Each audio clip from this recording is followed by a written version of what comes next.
The snow was not falling, it was cutting. Thin white blades slicing sideways through a wind that shrieked like something wounded. The forest was lost beneath it. The sky had vanished. There was only white and the sound of it tearing across the ridge. Winata stumbled forward barefoot, wrapped in what was once a cotton dress and now hung in tatters around her knees. Her lips were cracked and silent. She'd stopped tasting blood hours ago. The cold had moved beyond pain. It lived in her bones, now humming like a low, cruel song. Each step was a decision. Each breath a battle. She hadn't eaten in 3 days, hadn't spoken in 5.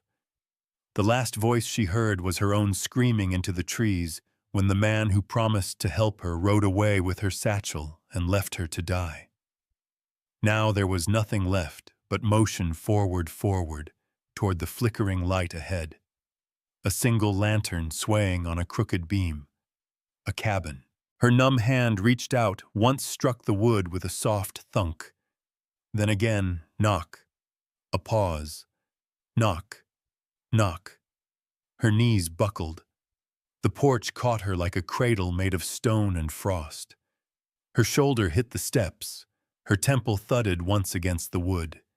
Snow drifted down gentle as ash, covering her slowly, a shroud for someone forgotten. Inside the cabin, the wind groaned against the walls. The fire popped once.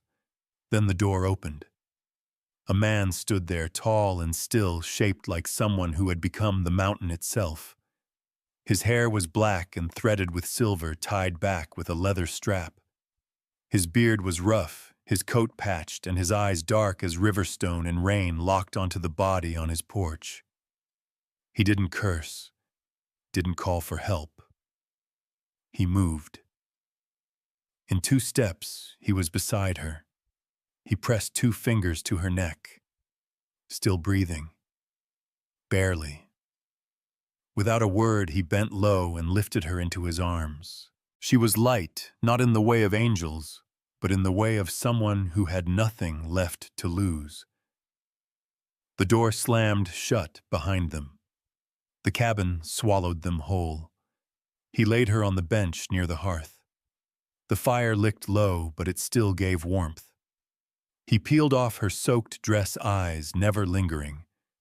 He wrapped her in a dry wool quilt and set a kettle on the hook above the flames. His coat he laid over her body, heavy as a vow.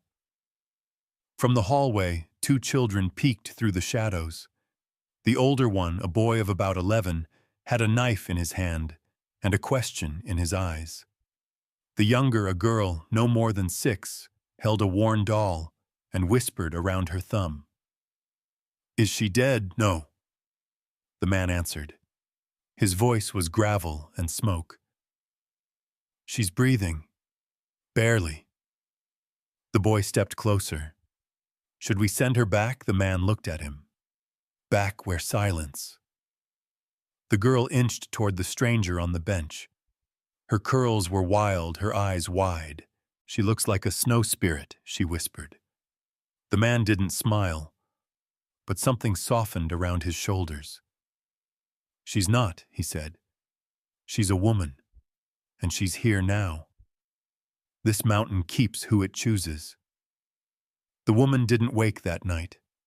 She twitched once, murmured something in a language the man half recognized, Apache maybe, but she never opened her eyes.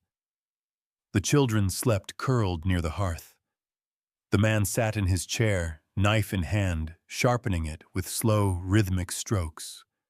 Not for her, for the world outside. In the dark, he spoke to no one. "I buried my wife 2 winters back. This house got quiet after that. Thought maybe it would stay that way." He looked at the woman again. "Guess not." The next morning broke pale and brittle frost crawling up the inside of the window panes. The fire was low, but not dead. The woman stirred. Her first breath was sharp. Her eyes flew open, panicked, wild. Her hands gripped the wool blanket like it might vanish. And then she saw the child staring back at her. Big brown eyes, a smudge of ash on her cheek, curls standing in every direction. "Are you a ghost?" the girl asked, curious. "Not afraid." Weena opened her mouth, tried to answer. Her throat was a desert. The man appeared with a wooden bowl of broth and a wooden spoon. He handed it to her. "Eat slow. You're not ready to swallow pride just yet." She blinked, took the bowl with trembling hands. The smell, chicken sage garlic, made her eyes sting. She took a small sip. The warmth slid through her like sunlight in winter. The boy stepped forward, set the spoon on the bench beside her. "My ma carved it," he said flatly. "She's gone now." Weena looked at him. "Thank you." He shrugged. But his shoulders dropped a little, like the weight of suspicion was beginning to lift. That afternoon, Weena tried to stand. Her legs nearly gave out. The girl caught her hand. "Don't go," she whispered. "You smell like cinnamon." The man, Eli, stepped forward, in his hand a pair of small leather shoes. "My wife's," he said. "She wouldn't want them sitting in the dark." He placed them beside her without ceremony. Weena swallowed hard. "You should know who I am. My name is Weena Ta.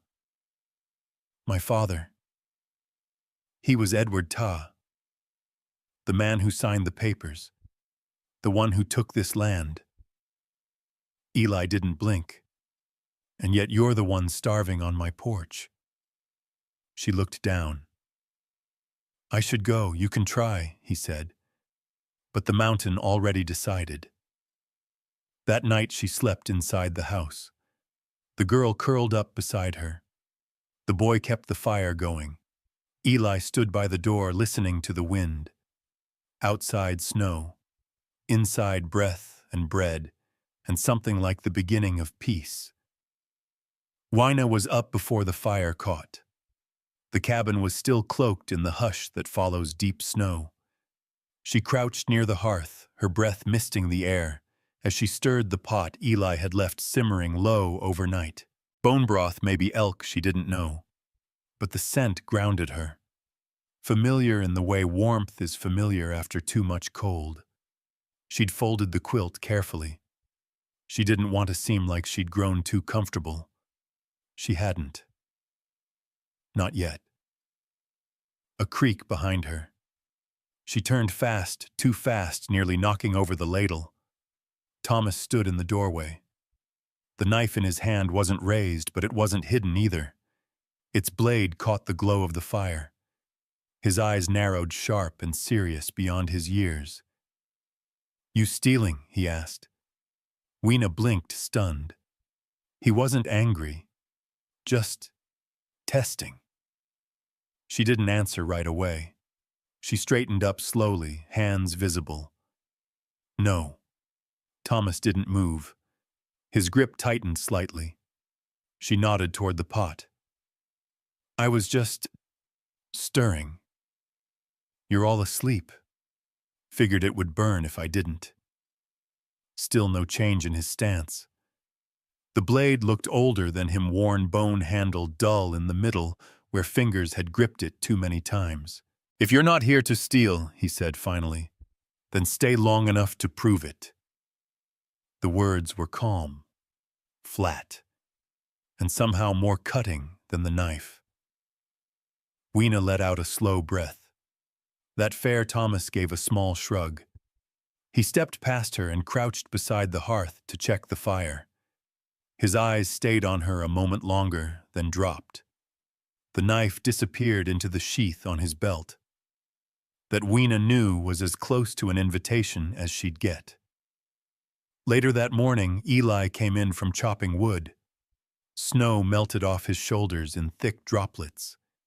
He didn't speak as he set the logs near the fire, just looked at her head, tilted a question behind the silence. "I didn't touch your traps," she said before he could ask. Eli nodded once. You slept. I did. And you're still here. I am. That was the whole conversation. But the air felt easier. Not soft, not warm, but no longer sharp with doubt. By mid-morning, Nolly had taken Weena's hand. Not out of need, just out of instinct. They sat together by the front window, brushing tangles from Nolly's curls. The girl winced every so often, muttering small protests. You're better than Papa, she said. Is that so? He always pulls too hard. Weena chuckled softly. My mama said the same thing about my papa. You have a mama had. Oh. The brush stopped for a moment. Weena adjusted her grip lighter now. She had strong hands. Used to braid my hair so tight I couldn't smile. Nolly giggled. You braid. Weena nodded, like a wind song. She tore a strip from her own worn sleeve and tied it through the finished braid. Not beautiful. Not even neat.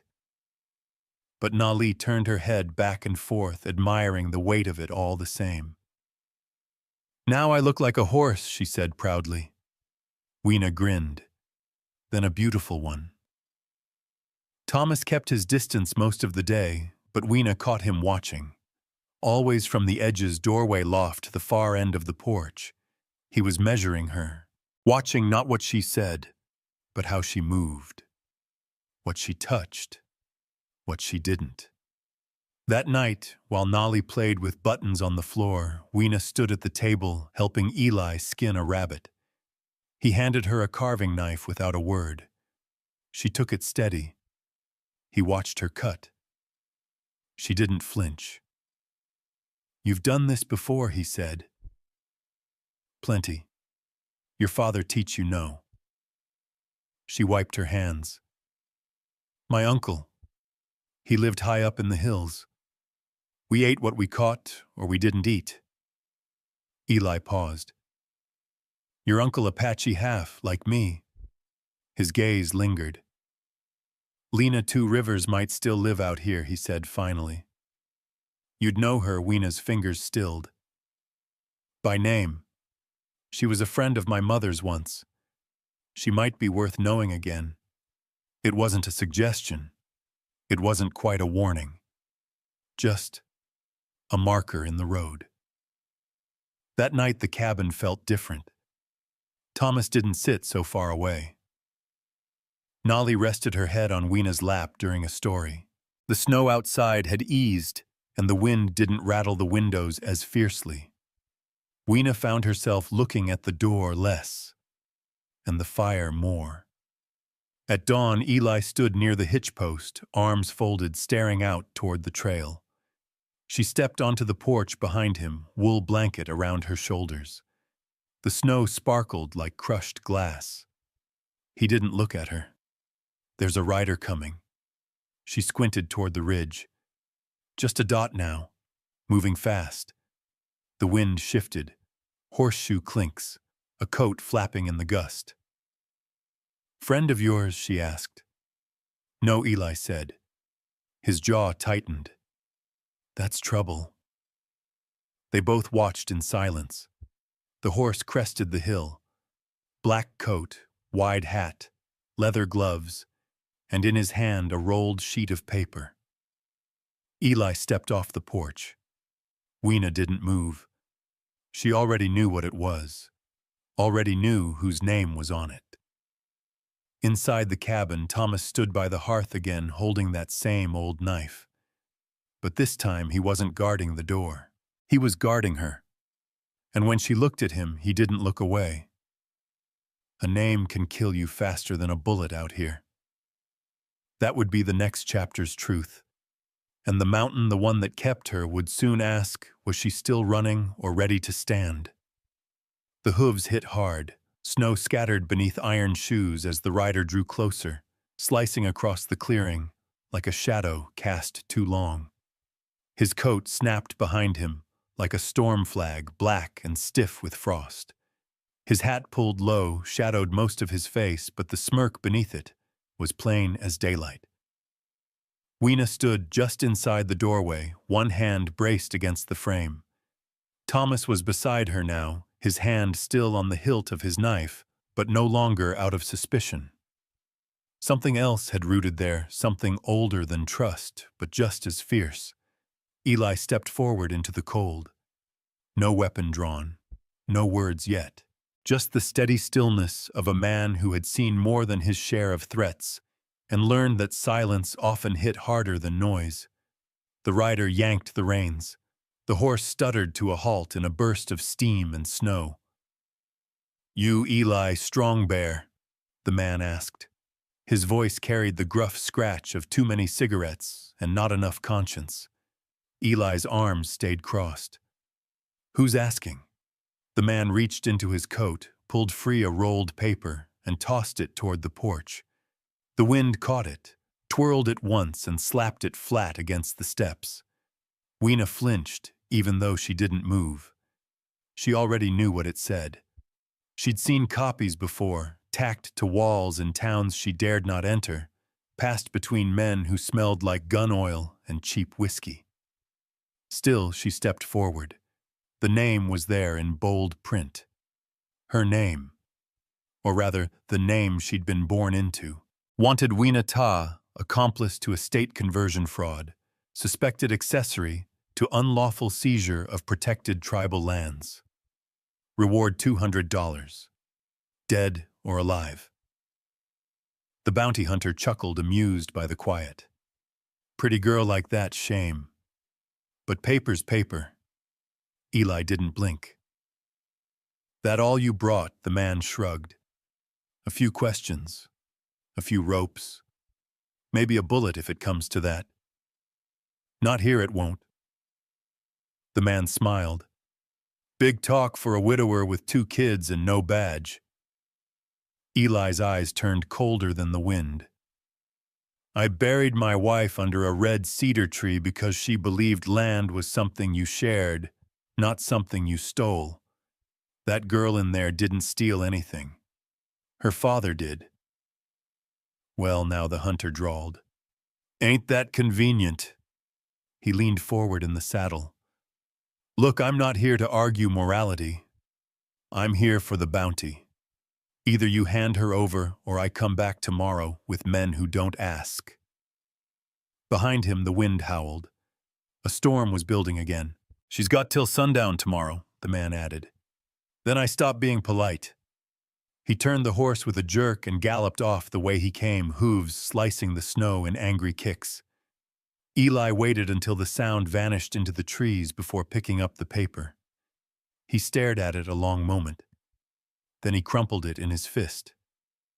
Behind him, Weena's breath hitched. He turned. "You all right?" She nodded, but it was a lie. Inside, she felt the same she had 3 weeks ago, when she'd realized her name, her bloodline had become a weapon forged by a man already buried. A father who'd traded her for silence and left her with noise. "I should go," she whispered. Eli raised a brow. "And walk where? Into the snow? I can't stay here." "You already did. That was before they brought my name to your door." Eli stared at her, unblinking. "A name can kill you faster than a bullet out here," he said quietly. "But it's the people who choose what to do with it." She didn't answer, because she didn't know the answer. Thomas from the hearth finally spoke. "He's wrong about her." They both looked at him. "She helped Nali with her braids. She fixed my bowstring. She made soup when no one asked." Eli said nothing. Thomas stood. If she was stealing, she'd have taken something by now. He crossed the room to Weena, pulled something from his pocket, and held it out. A small carved figure, a wolf roughly whittled from pine, still smelling of resin. "My mama carved this," he said. "She used to say, wolves protect their pack even when they're hurt." He placed it in Weena's hand. "You can have it, but only if you're staying." Weena looked down at it. Small, imperfect, but strong. She nodded barely, and something shifted between them. Not forgiveness, not yet, but the beginning of it. That night, Eli stood outside chopping kindling beneath the moonlight. Weena joined him, pulling on a wool coat 2 sizes too big. Nayli sat inside by the fire, tracing shapes in the ash with her doll's hand.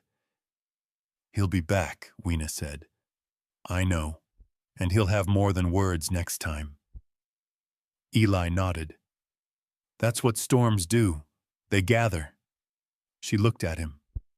"I won't let them hurt your children." He met her eyes. "You won't be alone." A silence settled between them, deep as snowfall. Then Eli said, "There's a trail that cuts through Bear Jaw Ridge. No law follows it that far." Weena frowned. "You're suggesting we run, I'm saying we move." She tilted her head. "Why?" He didn't smile, but his voice warmed. "Just a little. Because the mountain already kept you." Inside the cabin, Thomas sat sharpening his knife. Not because he was afraid, because he was ready. Nolly whispered into the fire, a lullaby made up of half-words and memory. And above them all, the wind began to shift. It no longer screamed. It waited. By morning, the snow would fall again. But this time, they would not be trapped by it. They'd ride ahead of it through pines across frozen creeks toward a place even names couldn't follow. We're not running, we're choosing a better fight. That truth would come next. But first, a long night, a silent goodbye to safety, and the sound of hooves in the dark. The mountain woke quiet. Snow fell in a hush, blanketing the cabin in a soft, heavy silence. No gunfire, no hoofbeats, just the steady tick of snow melting down from the roof and the low crackle of a fire being coaxed back to life. Weena tied her boots without shaking. Her hands had steadied sometime in the night, though her stomach still felt like coiled wire. She didn't know if it was fear or conviction, maybe both. Thomas was already up packing kindling into oilcloth. Nolly sat cross-legged on the floor, wrapping her doll in a handkerchief, like it was leaving too. Eli moved through the cabin like a shadow, wordless, watchful. By mid-morning, everything worth carrying was packed into 2 saddlebags and a rucksack. Weena had only one thing that mattered to her, the wolf carving Thomas had given her. She slipped it into her coat pocket without a word. "We leave at dusk," Eli said, "before the trail freezes over." Weena nodded. "We'll be ready." But something in the way he looked at her said he didn't just mean for the trail. The rest of the day was a quiet hum of motion. Weena worked beside Eli in the kitchen, chopping the last of the dried venison, stirring stew for the ride-baking flatbread in the hearth. She didn't ask where they were going. She figured he wouldn't answer until it mattered. Nolly helped her knead dough in her tiny hands, pressing too hard at first, then softer under Weena's guidance. They worked in silence, save for the occasional giggle when flour dusted the air. "Is it true," Nolly asked suddenly, "that we're going where no one can find us?" Weena paused. "That's the hope." Nolly squinted. "Is it like magic?" "Maybe a little." Nolly smiled. "I like magic." Weena smiled back, her hands still buried in dough. "Me too." That afternoon, as the stew cooled, Thomas sat by the hearth restringing his bow. The cord had frayed from last week's hunting trip. Weena sat beside him cross-legged, pulling extra sinew from Eli's supply box. "You're doing it wrong," she said matter-of-fact. Thomas shot her a look. "I'm not." "You are."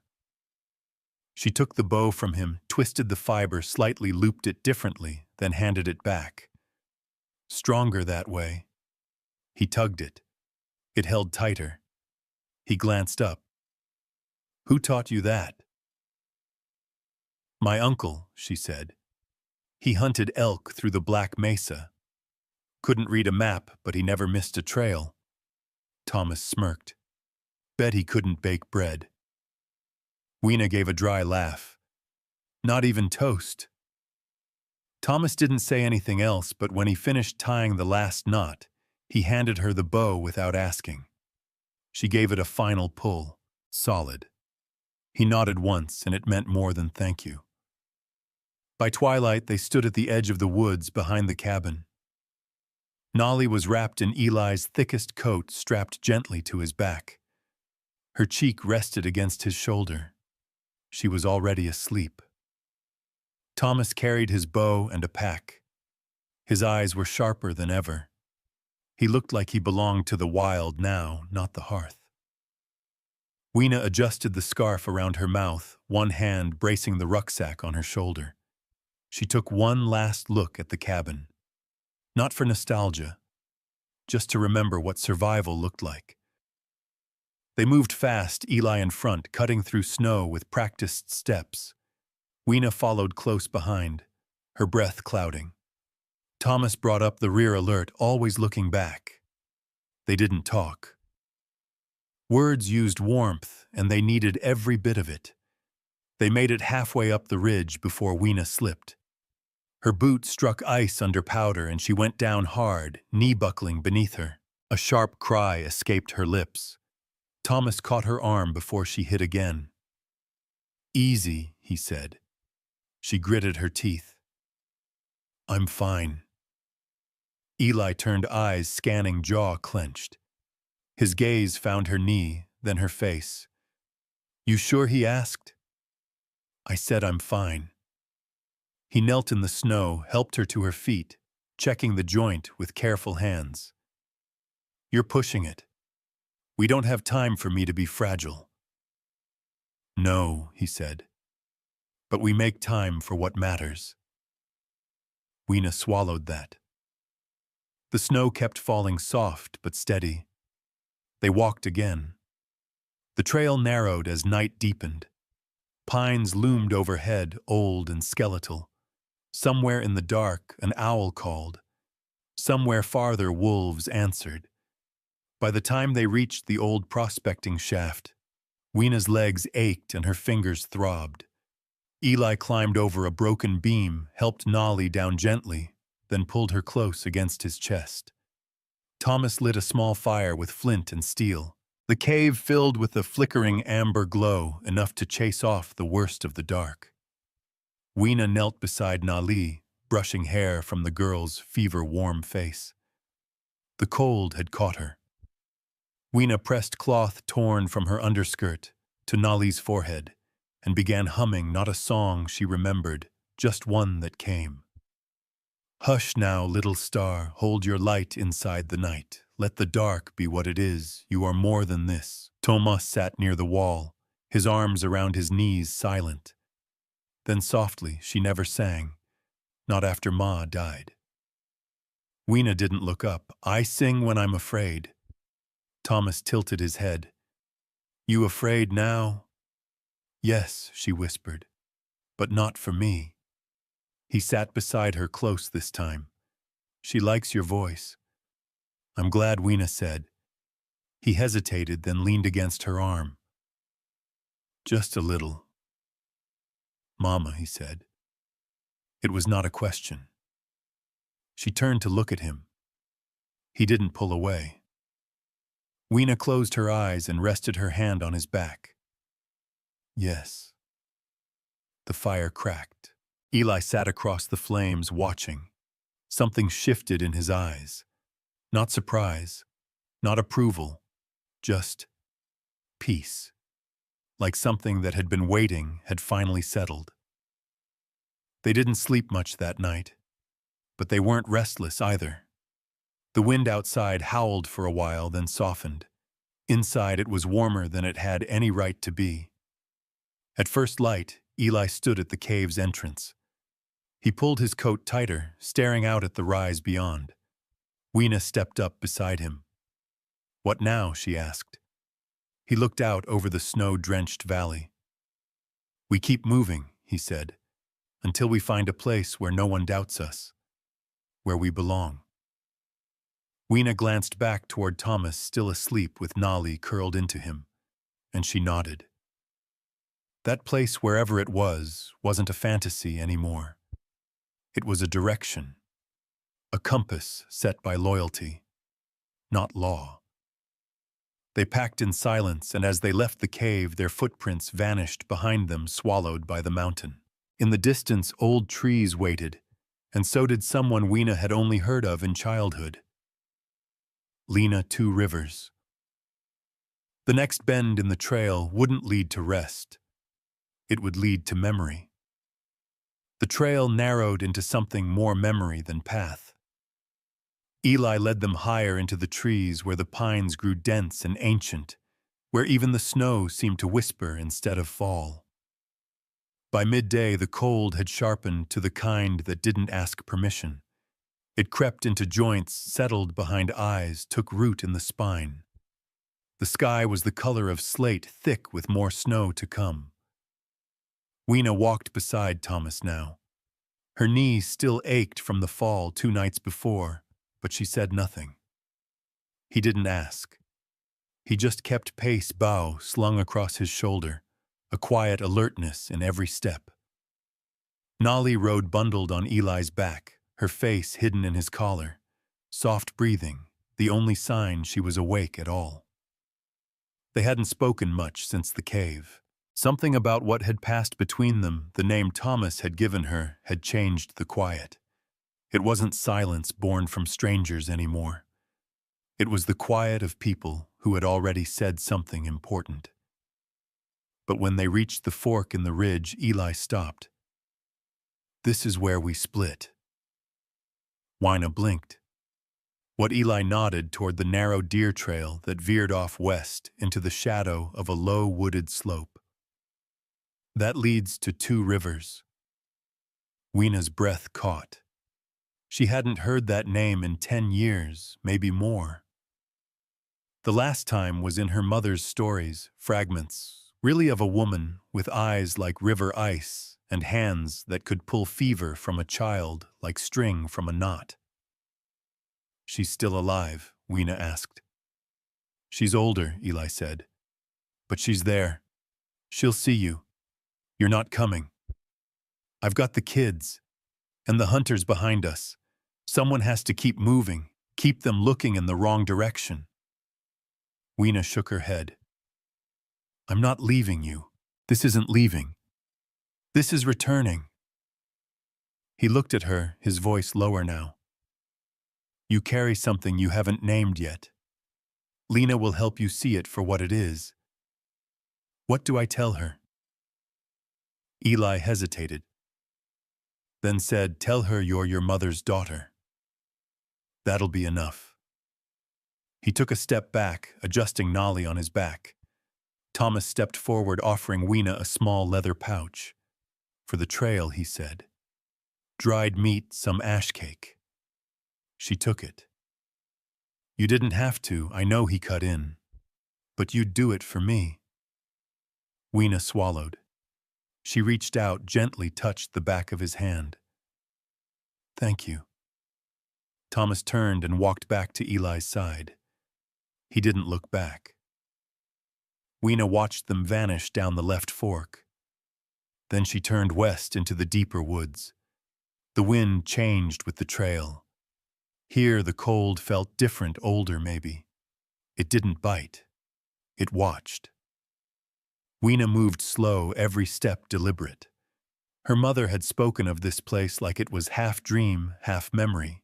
She'd described trees that bent over the trail like guardians, stones shaped like animal faces, a silence so deep it pressed against your ribs.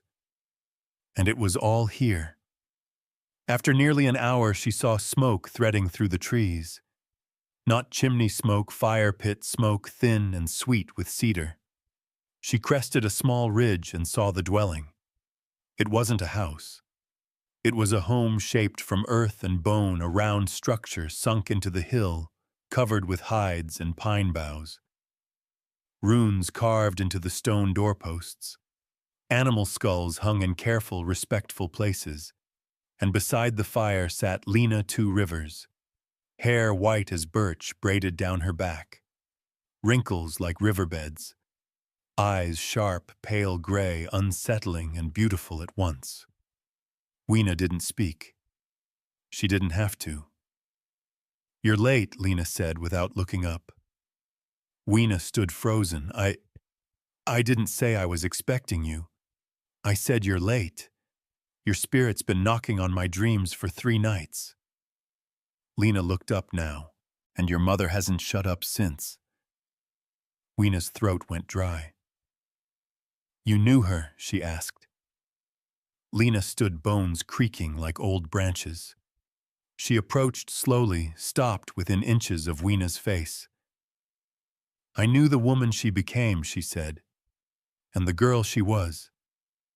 I taught her how to draw salve from willow bark and how to walk through grief without tripping."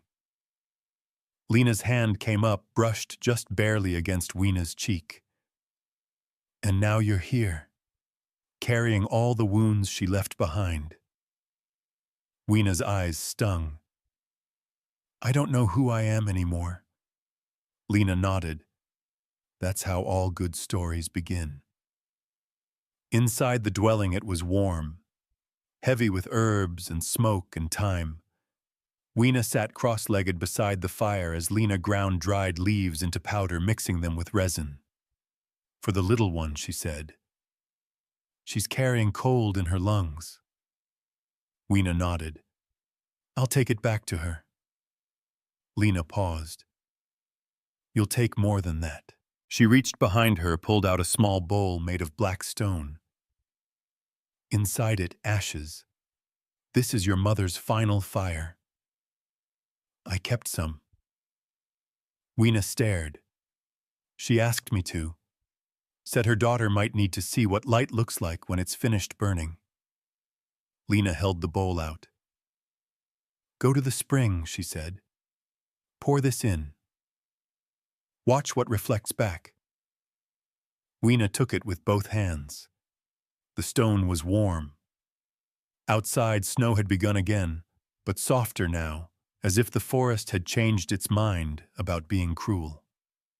The spring was where the ground dipped low and opened into a hollow, a mirror of water barely rippling. Weena knelt beside it, held the bowl of ash in shaking hands. She poured it slowly, letting the gray drift like smoke into the clear water. For a moment, nothing happened. Then the surface shifted. Not a reflection. Not quite. She saw herself as a child covered in soot, hiding behind her father's chair. She saw her mother's hand reach for hers and miss. She saw her father's signature on a contract that turned land into numbers, and she saw herself now, older, thinner, carrying ghosts in her spine. Then the image changed. She saw Nali asleep against her shoulder, Thomas handing her a wolf carved from pine, Eli's voice saying, "This mountain keeps who it chooses." She blinked and it was gone. Just water again. She stood, wind biting at her face, but she wasn't cold anymore, not in the same way. When she returned, Lena was waiting with a bundle of herbs and a staff carved with markings that made no sense and too much sense at once. "I saw them," Weena said. Lena raised an eyebrow. "And did you see yourself?" Weena nodded. "For the first time." "Good." Lena handed her the staff. "Then go be her." Weena took it. It felt right in her hand. As she turned to leave, Lena called after her, "Storm's coming, girl." Weena looked back. "We know." Lena smiled, sharp as flint. "Then go where the wind breaks first." Back on the trail, Weena walked faster. She didn't know where Eli and the children had camped, But she would find them. She had to. Because the man chasing her didn't want her name. He wanted to end her story. And now she finally had one worth defending. Some wounds don't scar, they whisper. She heard them now. And she would not be quiet. The storm broke just after sunset. Weena reached the edge of a clearing, heart-pounding, legs burning. Snow whipped through the trees like wild cloth, and visibility dropped to nothing. But the firelight, small, flickering, stubborn, cut through the chaos. She moved toward it, boots crunching in rhythm with her heartbeat. Eli turned at the sound, his face shadowed but unmistakable in the fire's glow. "You made it," he said. She didn't waste time with hellos. "They know where we're headed." He nodded. "I figured." "You weren't followed." "No," she said, breath short. "But they're not far behind." Thomas stepped into the light bow already in hand. He gave her a quiet, firm nod, not relief, not surprise, just readiness. Nolly stirred beneath Eli's coat, still bundled close to his back. Her cheeks were pink with fever, but she blinked sleepily and whispered, "You came back. I promised I would."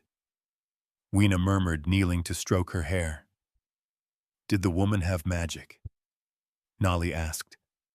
Weena smiled softly. She had something better. Truth.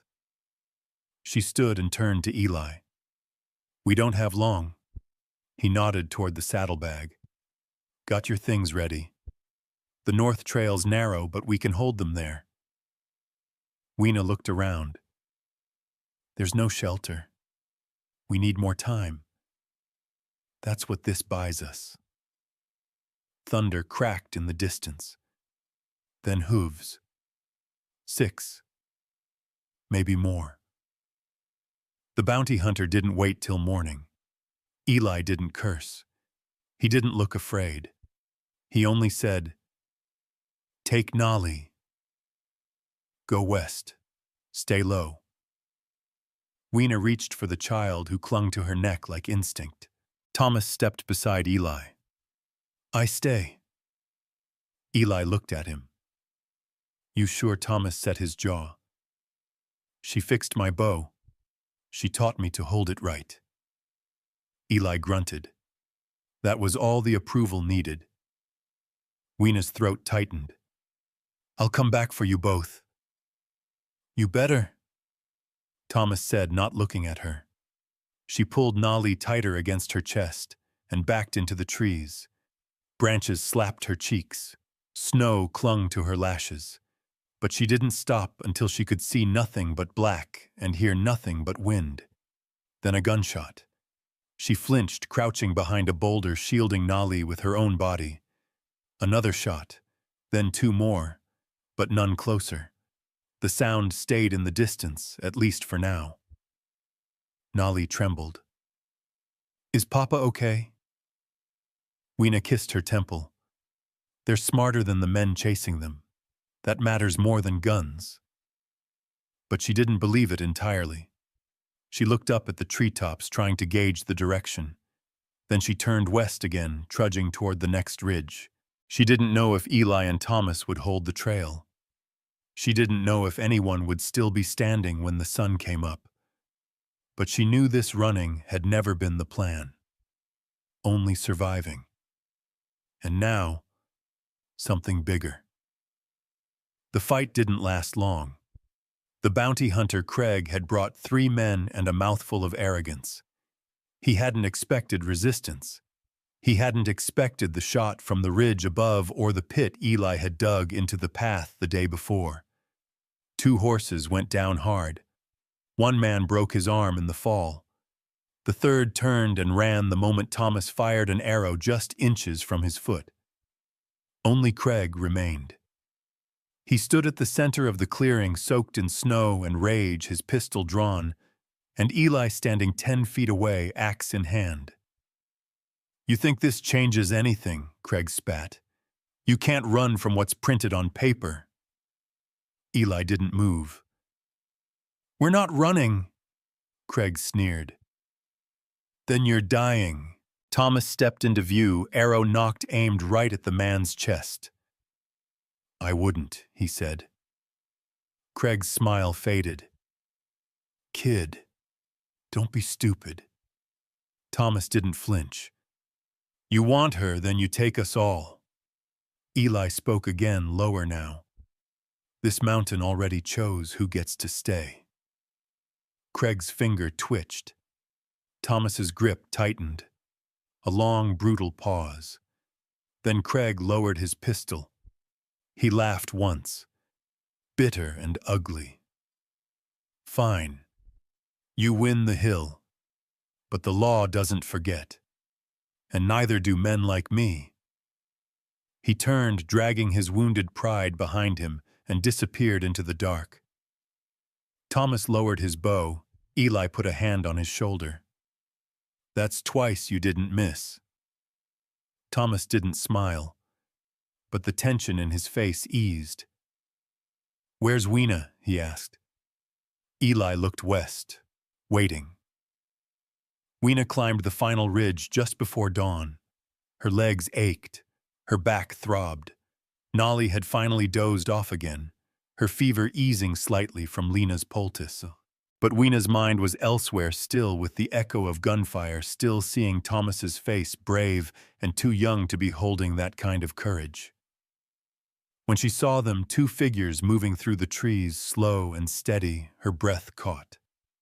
Eli and Thomas, still walking, still whole. She didn't run to them. She didn't cry out. She just stood still, like if she moved it might break the spell. But Thomas saw her first. He jogged the last few yards, snow spraying behind his boots, and stopped right in front of her. She's heavy, huh? He asked, nodding at Nali. Weena smiled, tears stinging her eyes. She's worth it. Eli came next, slower. His coat was torn at the shoulder. His hands scraped raw, but his eyes were steady. You all right? He asked. She nodded. You... He didn't answer, just looked at the child in her arms, then at her. Thomas said nothing. He just reached into his coat pocket and pulled out the wolf carving, the one she'd tucked into her rucksack, before heading west. He must have found it in the snow. He handed it back. No one takes care of it like you, he said. Weena took it, her hand trembling. She held it to her chest, and for the first time said it out loud. I'm not running anymore. Eli nodded. Good. We need a new place, she added. Somewhere off the maps. I know one. He tilted his chin toward the next ridge. We keep going. She fell into step beside him. Thomas brought up the rear, scanning the trees. No one said much. But in that quiet, something settled. Not peace, not yet. But the promise of it. You want her, then you take us all. That line had been a weapon. Now it was a vow. In the distance, smoke curled from an unseen chimney, and a small wooden gate stood crooked at the edge of a field long forgotten. It would need fixing. But it could be home. They reached the ridge by nightfall. The trail had narrowed to little more than broken brush and game tracks winding through black pines and up slopes, iced slick from weeks of snowfall. Wind howled between the trees, low and mean, but the sky above had cleared just enough for moonlight to carve silver lines across the snow. Eli led the way, lantern swinging in one hand, the other resting near the hilt of his knife. Weena followed with Nolly bundled tight to her chest, wrapped in two coats and her own body heat. Behind them, Thomas moved like a shadow, steady, his bow in hand and eyes on the tree line. The silence had weight now, not from fear, but from something closer to resolve. They weren't fleeing anymore. They were choosing. They reached the narrow crossing near Hollow Ridge just before midnight, a footbridge of fallen logs spanning a dip in the trail. Beyond it, a sloped hill leading down to a long-forgotten pasture. The trees opened there. The sky widened. Smoke curled faintly from a crumbled chimney in the distance. Weena paused, staring down at it. "Is that it?" she asked. Eli nodded. "Used to be an old way station. My father passed through there once. Said it felt like the last place the world had forgotten." She adjusted Nolly in her arms. "Sounds perfect." He didn't smile. Not quite. But the corners of his eyes softened. Then a crack behind them. Weena froze. Thomas turned, first arrow notched, before he even blinked. But it wasn't a bounty hunter. It was ice breaking. Weena didn't realize she'd stepped near the edge of a shallow ravine until her boot sank through brittle snow. She slipped, twisting, and her foot caught in a root buried beneath the powder. She went down hard, rolling onto her side, barely holding Nolly above her chest. Thomas lunged. "I got her!" he shouted. Eli was already there, reaching. But Weena had fallen into the rim of a washed-out slope. Not deep, maybe 10 feet, but steep and slick. She lay at the bottom, chest heaving. The wind knocked clean out of her. "I'm okay," she managed. "She's okay." Eli slid down after her. "Don't move." He checked her leg, helped untangle her boot from the root, then lifted Nolly from her arms. The girl whimpered, curling into him like she never wanted to leave. Thomas crouched above them, lowering a length of rope he'd fashioned from the gear they carried. Eli passed Nolly up first, then Weena. She reached the top with her arms shaking. Thomas grabbed her elbow, pulled her the final few inches.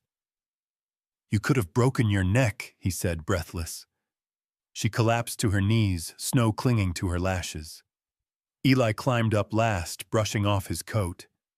She looked at both of them, heart pounding. "I wasn't scared," she said, voice low. "Not really." Thomas raised a brow. "Why not?" She looked back at the hole she'd fallen into, then at the faces before her. "Because I've been in darker places. But now I know someone will pull me up." Eli exhaled. That was as close to a confession as either of them had ever spoken. They didn't linger. The cold had turned wet, the kind that seeped into bones. They crossed the last ridge and entered the pasture beyond. The old way station wasn't much a collapsed barn, a broken fence line, a cabin with one corner sunk into the earth, like it had tried to disappear. But the roof held, and the stone hearth inside was still whole. They cleared snow from the entrance and stepped inside together. Thomas struck the flint. Eli fed the fire. Weena laid Nolly down in a pile of blankets and pressed the fever poultice Lena had given her to the child's brow. By the time the fire caught, the room had begun to glow. Not with warmth yet, but with the promise of it. Later that night, when Nolly had drifted into sleep and Thomas dozed near the fire with his bow still in his lap, Weena stood by the cabin's small window.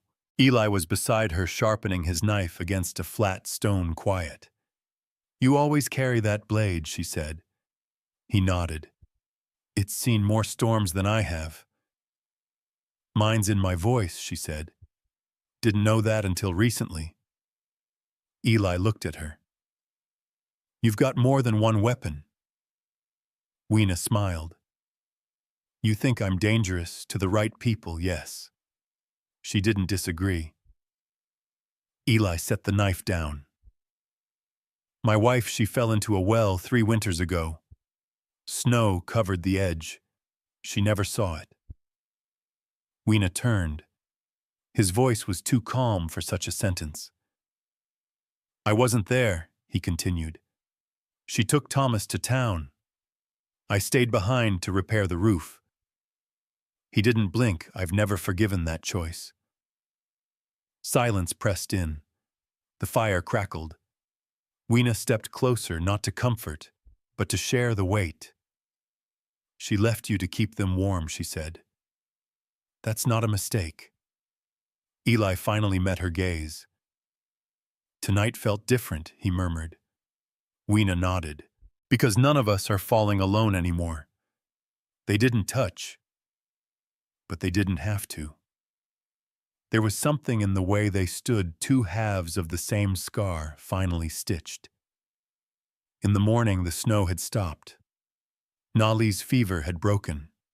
She woke asking for sweet bread and a story. Thomas opened the door and stepped into a field washed in pale gold. Weena followed him. She carried a broom they'd salvaged from the supply chest and swept snow off the front steps like they belonged to her. And maybe they did. Eli joined them, hauling kindling, a steady rhythm in his steps. Thomas looked around at the broken fence, the leaning gate, the sagging roof, then said, "We should call it something." Eli raised a brow. "It's ours now," Thomas continued. "Might as well name it." He looked at Weena. She didn't answer right away. She stared out across the land. Untamed. Rough. Scarred. Just like them. Then she said it simple and sure. Strong Hollow. Thomas smiled. Eli nodded. It was a name built from what they'd lost and what they'd chosen to keep. I've been in darker places, but now I know someone will pull me up. And they had. Now it was time to build something no storm could bury. But even as they stacked stones and cleared ash, the world beyond the trees had not forgotten them, and neither had the law. That truth would arrive soon, not with gunfire, but with ink and paper, and a man who asked questions Weena thought she'd already answered. The letter came tucked beneath a stone. Thomas spotted it first, out by the old gate, while setting new snares near the fence line. No tracks, no scent of horse or boot, just a flat river rock resting too deliberately atop a folded piece of yellowed parchment. He called for Eli without touching it. Weena came running too, wiping flour from her hands, her heart sinking, before the paper even opened. Eli unfolded it slow. Read once, then again. "What is it?" she asked. He didn't answer right away. Instead, he handed it to her. The writing was clean. Too clean. Not the scrawl of a bounty hunter. This was official, heavy with the weight of law and ink and permanence. To Miss Weena Ta, your presence is hereby requested in the township of Red Bluff. A formal inquiry is being held regarding the matter of disputed tribal lands and your alleged role in the falsification of settlement records. Failure to appear will result in escalated pursuit. U.S. Marshal Judson Tate. Weena stared at the signature. Tate. The name struck something old in her, not fear exactly, but memory. She remembered a man in a dark coat asking questions after her father's death. Stern, quiet, sharp-eyed. Not cruel, but dangerous in the way truth often was. Thomas stepped closer. "It's a trick, right? They want you to walk into town so they can lock you up." Weena didn't answer him, because it wasn't that simple. Not anymore. Inside the cabin, she set the letter on the table and stared at it as if it could change its meaning. Eli stood beside her, arms crossed, jaw tight. "They found us," he said.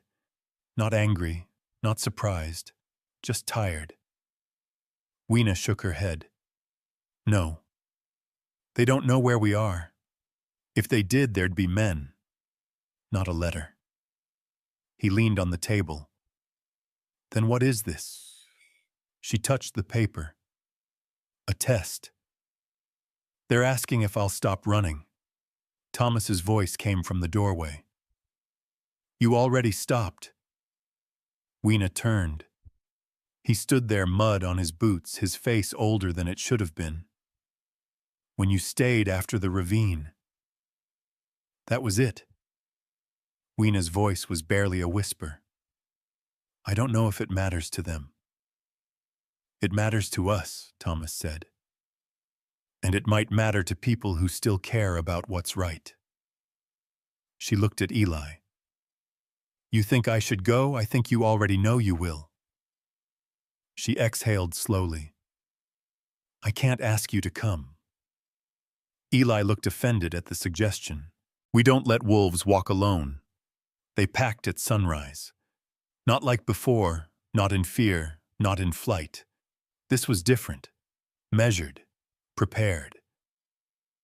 They left the cabin swept clean. A note scratched into the hearthstone just in case we'll be back. We always come back. Nolly stayed behind with a neighbor family. Eli trusted a woman named Ruth and her quiet husband, who owed him an old debt. Weena held the girl close before they left, whispering promises in her ear she hoped she'd keep. Then the three of them, Weena, Eli, Thomas, saddled up and rode east. It took a day and a half to reach Red Bluff. They camped near the river the first night, beneath a sky too wide to hide under. Weena lay awake long after the others slept, staring at stars and trying to imagine what judgment would feel like. She didn't fear being wrong. She feared not being believed. Red Bluff hadn't changed. Still dusty, still loud, still split between men who wore tin stars and men who paid to ignore them. They arrived just before noon. Eli rode ahead into town, head down beneath his wide hat. Weena and Thomas followed behind on foot, leading their horses. Eyes turned as they passed. Whispers flared like wind in dry grass. Her face wasn't famous, but it wasn't unknown either. In a town like this, rumors were louder than facts, and both traveled faster than horses. The marshal's office sat near the church, flanked by an old stable and a half-rotted schoolhouse. Marshal Tate was waiting on the porch. He looked older, grayer around the temples, shoulders a bit stiffer, but the same eyes. Pale, flat, unreadable. He stood as they approached. Miss Ta. Weena stopped just shy of the porch steps. Marshal. You came. You asked. He nodded toward the door. Let's talk inside. Weena didn't move. They come too. Tate hesitated. Eli stepped forward. Not negotiable. A pause. Then Tate opened the door. Inside the office was warm and quiet. A fire burned in the stove. Papers lined the desk. Behind it sat a younger deputy, maybe 20, trying too hard not to stare. Tate motioned for them to sit. Only Weena did. Eli remained standing, arms folded. Thomas stayed near the wall, eyes on the window. Tate sat down behind the desk and laced his fingers together. I've been tracking this case for 5 years, he began. Started with your father. Weena said nothing. He forged land documents, Tate continued. Used your family's name, your tribal status, to bypass settlement restrictions. Sold property he didn't own. Made a fortune. When it fell apart, he was gone. I didn't know, Weena said quietly. Not then. Tate nodded. That's what I'm trying to determine. She looked him in the eye. If you're here to arrest me, do it. I'm not, he said. I'm here to ask a question. She waited. Tate leaned forward, voice low. Why'd you come back? She blinked. He clarified softer now. You could have kept running. You made it halfway through the Sierra without a trace. But you showed up here. Why, Weena looked down at her hands. Then at Eli. Then Thomas. And finally back to Tate. Because it stops with me. Tate was quiet. That land, she continued, was never my father's to claim. It was ours. and we still carry it. I came back because silence makes me guilty, and I'm done being guilty for a man who never earned my name. The room held its breath. Tate sat back slowly. Then he nodded once. That's what I needed to hear. He reached into the drawer and pulled out a slim folder. I filed a recommendation this morning to suspend the bounty under special review. If you hadn't shown, I would have torn it up. But now... He slid the folder across the desk. There's still a hearing, still process. But it starts better now. Weena stared at the folder. You trust me? She asked. Tate shook his head. I trust what people choose when no one's forcing them. Outside, the town still watched, but Weena didn't bow her head. She walked straight through the center of Red Bluff with her shoulders square and her name intact. Eli fell into step beside her. Thomas trailed behind, whistling, already planning dinner. Because it stops with me. The truth hadn't ended the fight, but it had changed its shape. And now at last, she wasn't running from it. She was walking towards something else entirely. The frost was hard that morning, the kind that etched the windows from the outside in like the land itself was watching them. Weena rose before the others, wrapped in wool and resolve, and stepped out into the stillness. The air was sharp, silent waiting. She walked past the gate and stood on the ridge where the sky opened wide above Strong Hollow. She watched the wind ripple across the field, untouched snow gleaming like fresh parchment. Behind her, Eli approached, coffee in hand. He said nothing for a moment, just stood beside her shoulder, brushing hers. They'll come, she said, her breath rising in clouds. Eli didn't ask who. He knew. The council had listened, but she'd stirred waters deeper than the tribe alone. She'd challenged a system one built on forgetting names like hers. You scared? He asked. Weena took the coffee from him, hands warm around the tin mug. I'm used to being hunted. He turned to her. This is different. She nodded. Yeah. This time I'm not hiding. They stayed there a long moment watching the ridge. Then Thomas's voice called out from behind them. Riders! The 3 horses crested the far ridge just after noon, U.S. U.S. Marshal Tate, a woman in a green coat with government tags stitched at the sleeve, and a third man with a ledger strapped to his saddlebag. Bureaucrats, but armed. Weena met them at the gate. Tate tipped his hat. Told you I'd come when it mattered. Weena didn't smile. You always keep your word. He nodded. When I can. The woman beside him dismounted, pulled gloves from her hands, and extended one. Marjorie Bell, Department of Land Affairs. I've been assigned to review your petition. Weena shook it. You brought company. Bell smiled. They insisted. Something about open eyes and long roads. Weena gestured toward the house. We'll talk inside. Eli stood watch from the porch. He didn't speak, but his presence was enough. Inside, Nolly peeked from the corner, then darted back into Ruth's arms.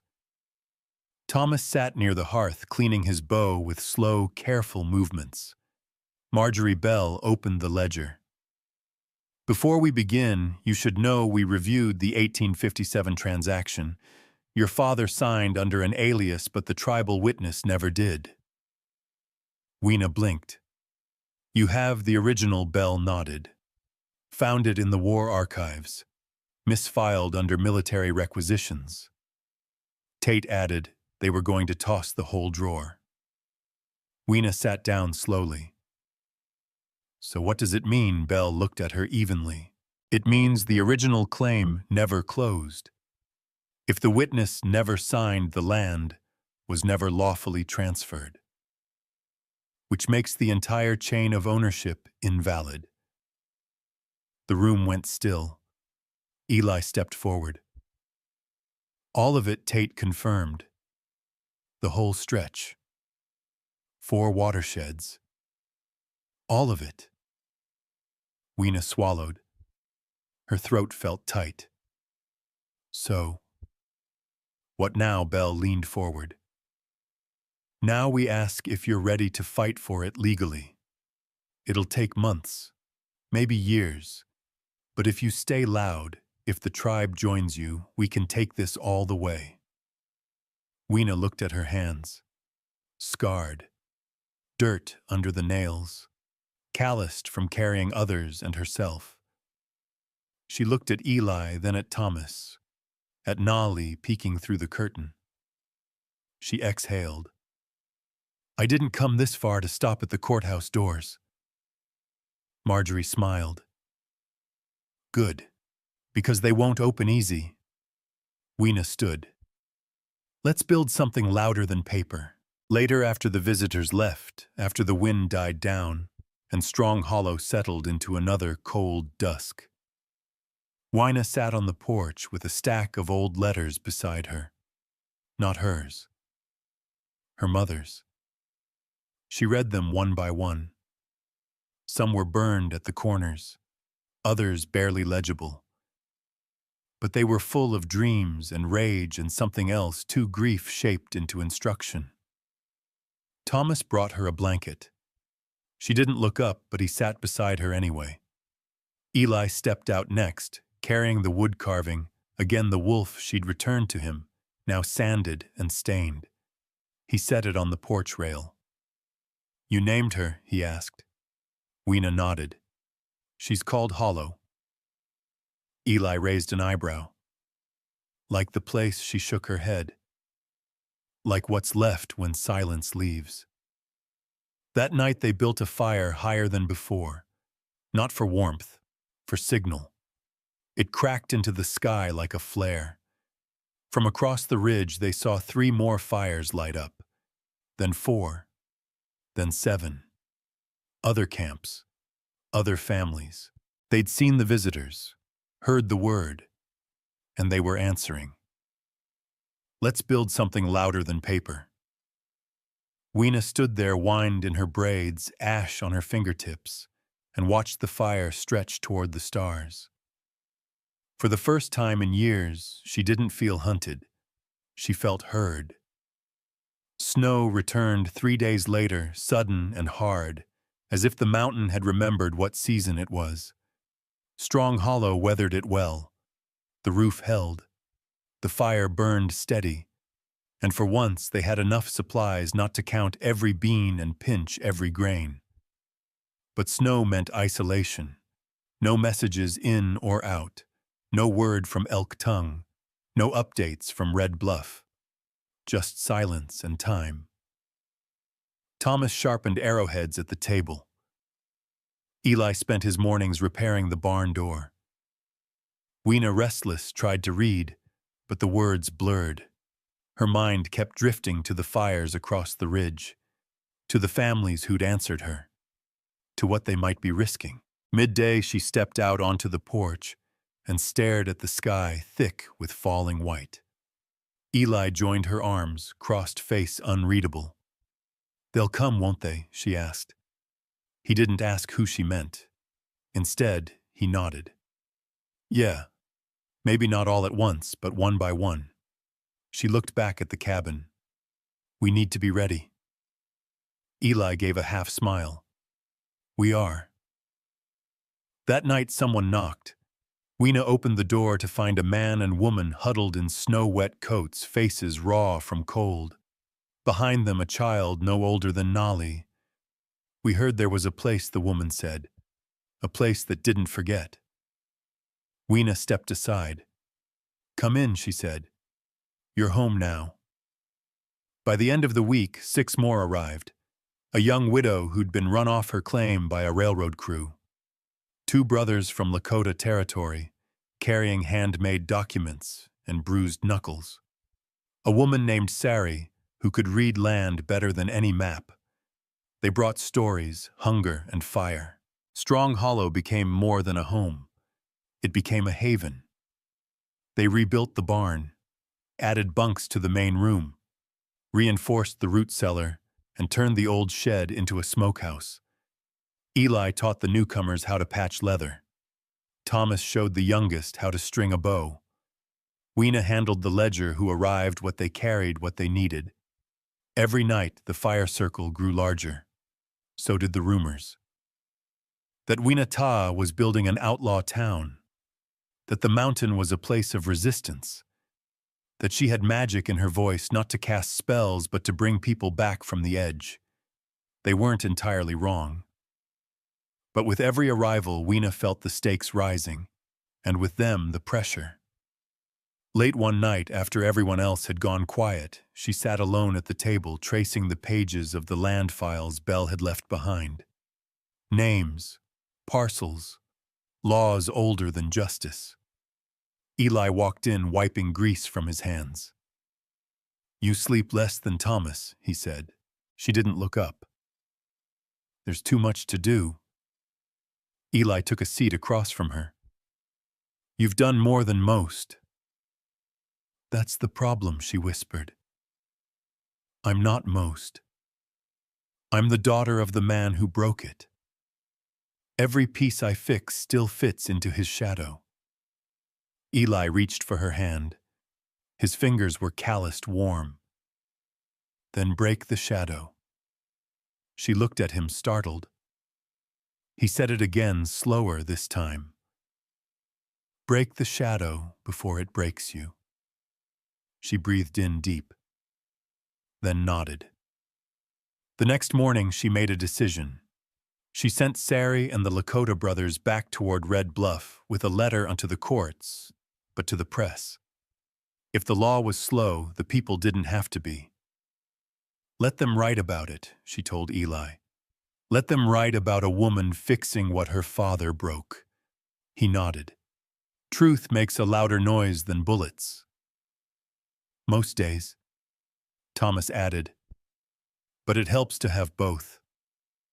They laughed even as the snow kept falling. On the 7th day, the silence broke again, but not with riders, with gunfire. It came from the north edge of the ridge, a single shot. Then another. Eli was out the door, first rifle in hand, Thomas close behind him. Weena grabbed her coat, heart pounding. They found one of the new boys, Jonah, maybe 15, crouched behind a tree, hands over his head. Across the clearing, two strangers stood with rifles raised, faces covered with kerchiefs. "Step away," Eli barked. One of the men turned his gun toward him. That was his mistake. Thomas's arrow hit the snow just inches from the man's boot. The other bandit froze. Eli advanced slow and steady. "This is your one chance to leave walking." The men looked at each other, then backed off, melting into the trees. Jonah was shaking. "They said Strong Hollow was a lie," he stammered. "Said they were coming for all of us." Weena knelt beside him. "What else? They said the railroad wants the land. Said no one can keep it." Eli cursed under his breath. Thomas looked at Weena. "What do we do now?" She stood, dusted snow off her coat.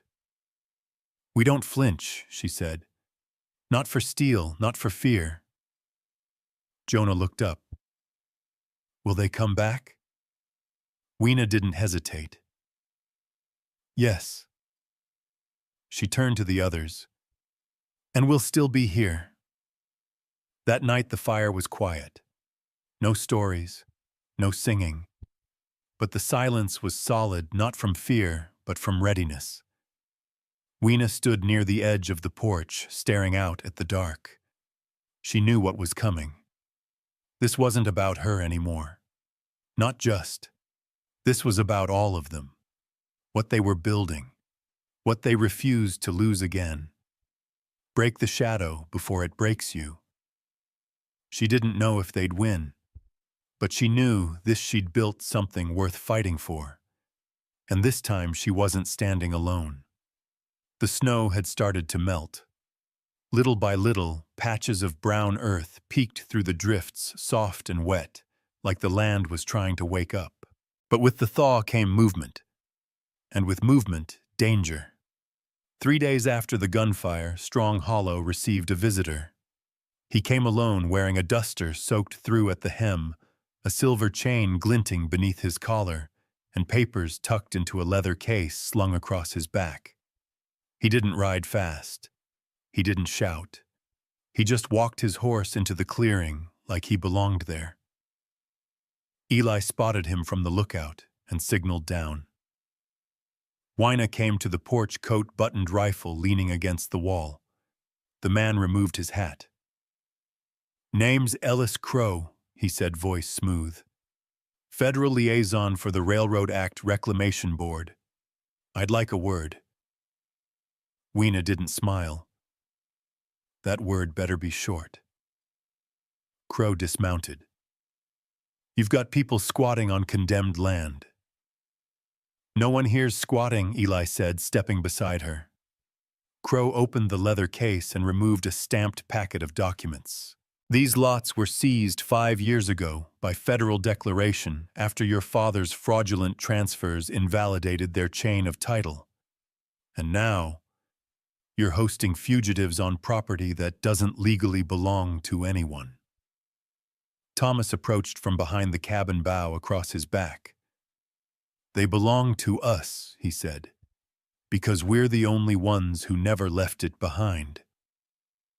Crow didn't flinch. "I'm not here to argue ideals. I'm here to warn you." Wina folded her arms. "Then say it plain." Crow held up a folded order. "An enforcement crew is coming. 1 week from now. They've been given authority to clear the land. Any resistance will be viewed as criminal." Wina took the paper without opening it. Crow looked at her, gaze sharp. "You can't build a nation on sentiment."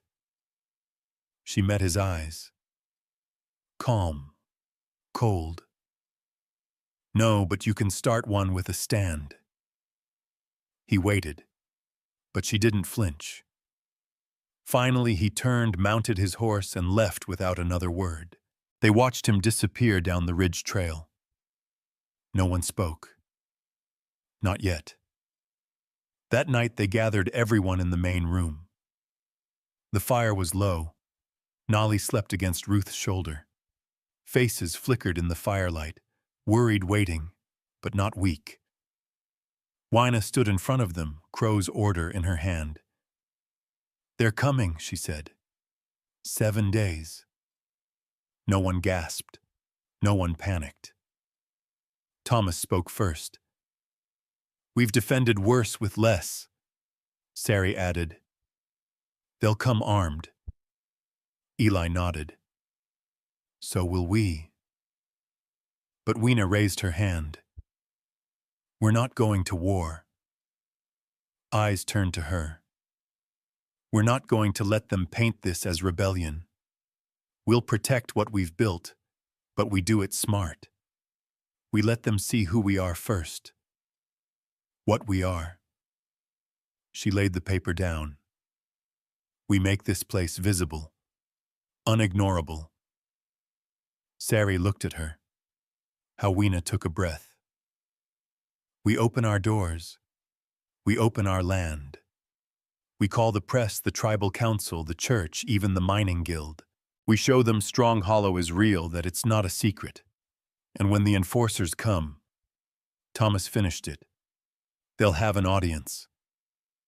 The next morning, work began. Sari and the Lakota brothers rode north to bring word to Elk Tongue and beyond. Ruth sent messages to her cousins and the church folks who knew how to organize, quiet but loud. Thomas turned the pasture into a gathering space, clearing brush and hanging lanterns. Wina drafted a declaration. It wasn't a legal document. It was something better. A statement of truth. They nailed it to the front gate, translated in both English and Lakota. This land was broken, and we are mending it. This place was lost, and we are naming it. We do not own it. We carry it. We do not fight for greed. We fight for return.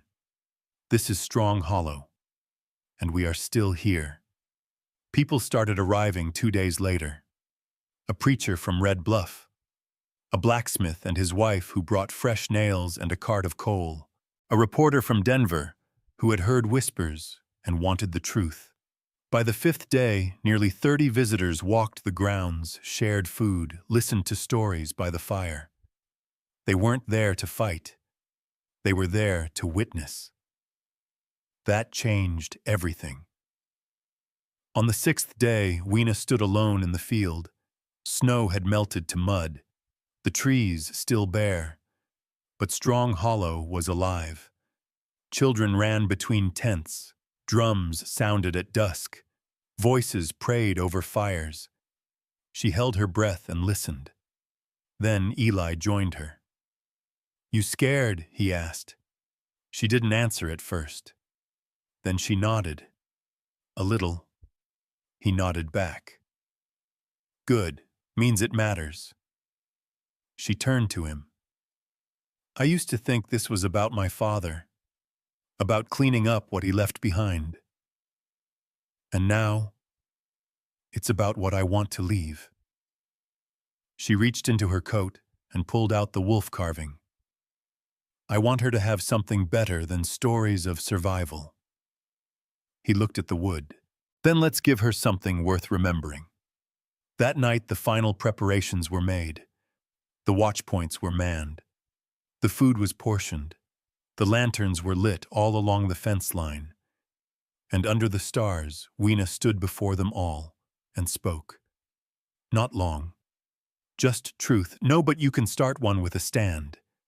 She said it again, louder. "We don't need a flag to be seen. We don't need permission to protect what's ours. We just have to stay standing when the storm comes." And the people, her people, rose to their feet, not as warriors, as witnesses. They came at dawn. The sound of hooves and wheels stirred Strong Hollow awake like thunder cracking a quiet dream. Dust rose behind the enforcement wagons, 6 men in uniform, 2 more riding point. One flag with the federal seal flapped behind them like a warning shot.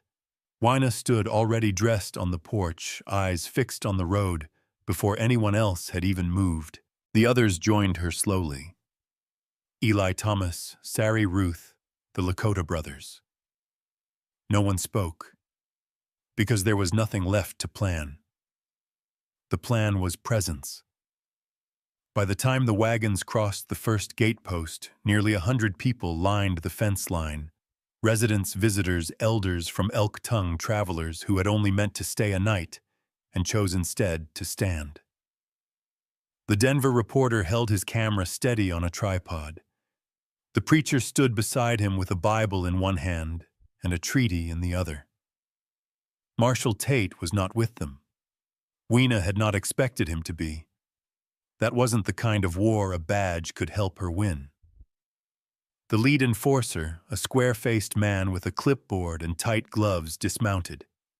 He didn't remove his hat, didn't nod, just walked with sharp steps toward the porch. "I am Acting Field Director Julian Murch of the Bureau of Territorial Oversight," he said without breath. "I am here to execute Federal Order 72 Alpha, signed by the Regional Land Commissioner. You are currently in illegal occupancy of classified property." He handed Weena a second notice. She didn't reach for it. He glanced at the crowd. "This doesn't have to become a conflict." Weena's voice was clear. "It already is." Murch stiffened. "You understand, then, that this is enforceable by force."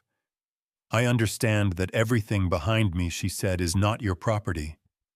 It's not your government's to take. It's not yours to erase again." Murch's jaw tightened. "These are not your lands." She stepped off the porch 1 pace closer. They were never yours to begin with. He looked at the press, at the crowd, at the tribal elders standing still as stone. "You are harboring fugitives," he said louder now, aware of eyes and ears. "And you are interfering with a lawful order." Weena held up a single folded paper, the petition stamped now with the seal of the Denver court. "This land claim is under review by federal judiciary injunction. Your order is superseded." Murch blinked. The silence was long and solid. He took the paper and scanned it, lips pressed thin. "You forged this," I testified under oath. "The document is legal. The witness signature was never filed in 1857, which nullifies the original transfer." A murmur passed through the crowd. Behind Murch, one of his men shifted in his saddle. But Murch didn't step back. Not yet. "You think one piece of paper keeps you safe?" Weena looked at him. "No, but I think it keeps you from pretending this never happened." The Denver reporter snapped a photo. The flash stung the air. Murch turned toward his men, but they didn't move. They looked at him, waiting. And in that moment, something cracked, not in the law, but in the illusion of power. He handed the document back with a tight nod. "This isn't over." "No," Weena said, steady. "It's finally beginning." He mounted his horse, turned. The wagons followed, slow and deliberate. No one cheered. Not yet. They waited until the last rider vanished down the hill. Then Ruth whispered, "He's gone." And the people exhaled all at once. The rest of the day passed in a strange calm. They fixed the gate, cooked in silence, sang that night not out of relief but remembrance. A fire burned in the center of Strong Hollow, and one by one people stepped forward to place something into it. An old letter, a piece of broken fence, a name scrawled on worn paper, a boot sole from the march that brought them here. Ritual, not just release. Weena watched, her heart too full for words. Eli stood beside her, quiet arms crossed. Thomas brought her a bowl of stew and didn't ask if she was hungry. After the others went to sleep, she walked out to the ridge again. Nolly followed her barefoot and blinking. They sat side by side. "Why do bad men want land?" Nolly asked. Weena took a long breath. "Because they think having land means having power. But you didn't take it back with guns." "No," she said. "We took it back by not leaving." The child leaned her head on Weena's shoulder. "Does that mean we win?" Weena didn't answer right away. "Then it means we're still here. And that's how winning starts." Spring came hard and fast. Trees budded, rivers swelled, the road to Red Bluff thawed, and traders began arriving again. Letters came, one from the tribal council, formally recognizing Strong Hollow as a sovereign village, another from the Department of Land Affairs, acknowledging the pending review would be extended statewide. Word spread, not just of survival, but of return. Weena planted a new garden with Sarai that April. Nolly helped burying seeds like treasures.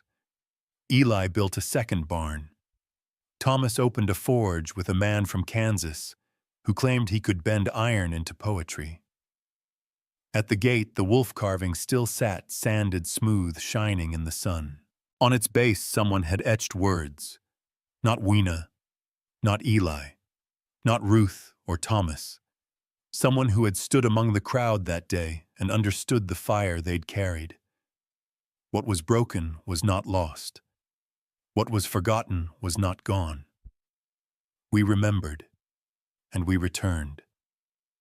Weena stood there that evening, watching the horizon burn orange and gold. She didn't feel like a warrior, or a martyr, or a symbol. She felt present.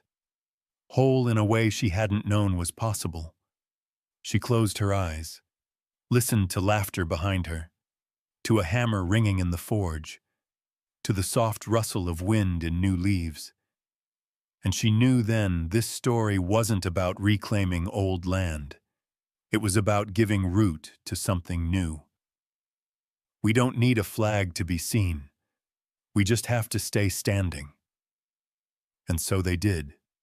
Strong Hollow stood and kept standing, even as the world kept turning, even as time wore the fences and the names, even as children forgot how it all began. It stood, and in that standing it remembered, it lived.